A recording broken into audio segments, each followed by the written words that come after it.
Nikianza kuyazungumza tuliyoyafanya hapa kwenye afya ni mengi sana. Kwenye elimu tumejenga shule za msingi zaidi ya 3,000 mpya. Tumejenga shule za sekondari mpya zaidi ya 1,200. Tumejenga madarasa mapya zaidi ya 36,000 nchi nzima. Na nafikiri ndugu yangu utakuwa unasoma nyaraka za zamani, hatuna tena habari ya tofali katika nchi hii. Na aliyekomesha jambo hili ni Dr. Samia Suluhu Hassan. Nalikuwa mkuu wa wilaya, nilikuwa mkuu wa mkoa, najua tulikuwa tunachanga michango ya kujenga madawati, ya kujenga madarasa. Watoto wanafaulu darasa la 7, vyumba vya kwenda form 1 havitoshi. Lakini tumejenga leo, nimefanya ziara nchi hii, kuna shule zina madarasa ya ziada yanasubiri wanafunzi wapevuke wafikie umri wa kusajiliwa kwenda shule. Madarasa yana tiles, madarasa yana gypsum, madarasa yana vioo. Tulishatoka huko rafiki yangu kwenye kukamata kuku wa Wanyalukolo ili ukachangie ujenzi wa shule. Tumeondoka. Lakini kwa sababu hii ni nchi na madaraka ya nchi kwa mujibu wa katiba yanapatikana kila baada ya miaka 5 kwa chama au vyama kuuza ilani kwa wananchi, lazima tuseme tena miaka 5 ijayo tutafanya nini, kwa sababu nchi, uhai wa nchi unaendelea.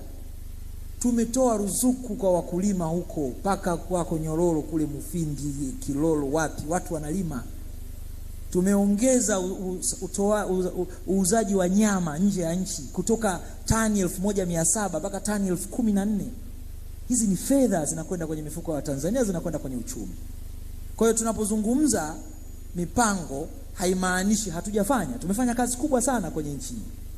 Hata unazungumza vifaa vya ujenzi, mfumuko wa bei ulikuwa 3.4 mwaka 2020.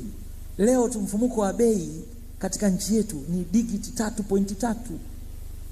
Kwa hiyo tumeweza kudhibiti mfumuko wa bei. Na unaelewa maana ya mfumuko wa bei ni nini? Ni gharama za vitu, gharama za vyakula, gharama za huduma za muhimu. Na ili uweze kuwasaidia Watanzania, lazima udhibiti mfumuko wa bei na uhakikishe ukuaji wa uchumi. Lakini pia utengeneze fursa za ajira kwa vijana.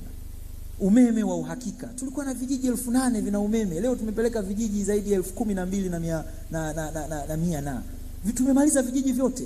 Sasa tunahamia kupeleka vitongoji vyote umeme Tanzania nzima. Tulikuwa na vijiji kule kwenu kule, mimi nimejenga zahanati kule na vituo vya afya. Walikuwa hawana wajomba zako kule. Tumejenga katika kila kata vituo vya afya vyenye uwezo wa kufanya upasuaji. Tumepeleka na umeme. Tumejenga zahanati kila kijiji. Sasa tunaposema tunataka miaka mingine 5, kuna kazi kubwa tumeifanya na inaonekana.